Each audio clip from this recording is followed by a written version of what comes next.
seet ak di ko jàllale ci communication mu jëm si ci ñoom bis bii moo taxoon kenn ku ci nekk am ci si cëru bopp cër bi mooy lan jug dem voté bi ñuy soññi ñi leen jaboote ci kër yi ñu soññi leen ñu génn mais ñu ñaaxe leen yar ak teggi ndax loolu la ñu soxla mu amal réew mi njëriñ mais surtout fii ñu dëkk Touba képp ku jóg dem voté ji nga dem voté ji jàmm ak salaam boo fa jógee nga dem toog sa kër dégloo yàlla mën naa dogal bu ñu demee ba ngoon liy war a feeñ ci urne yi jàpp nañu ne loola dana nekk loo xamante lu am solo lay doon.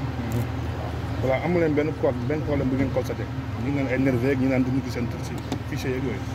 waaw xam nga loolu moom comme que ñun bokkuñ ci ñuy yor loolu wala ñuy ànd ak loolu te dajeeguñoo ak ñoom dañuy sant yàlla rek ba jàmm ji ñu gis ak dal gi mu wëy fépp ñu ngi wër nag ndax foo àggugul mënoo koo xam lu fa xew. mais fi ñu jot a jaar fépp wax dëgg yàlla ñu ngi ciy sant yàlla bu baax. merci beaucoup. Daji un mot. Merci, je suis avec mon grand frère, la tête de liste, Serigne Fallou Mbacké. Nous sommes en train de faire le tour des bureaux de vote. Pour le moment, comme il a rappelé, il n'y a rien à déplorer. Le processus se passe comme on le souhaitait.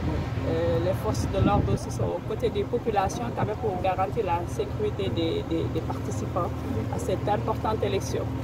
Alors nous lançons juste un appel de paix, que les gens viennent voter et qu'ils rentrent tranquillement chez eux.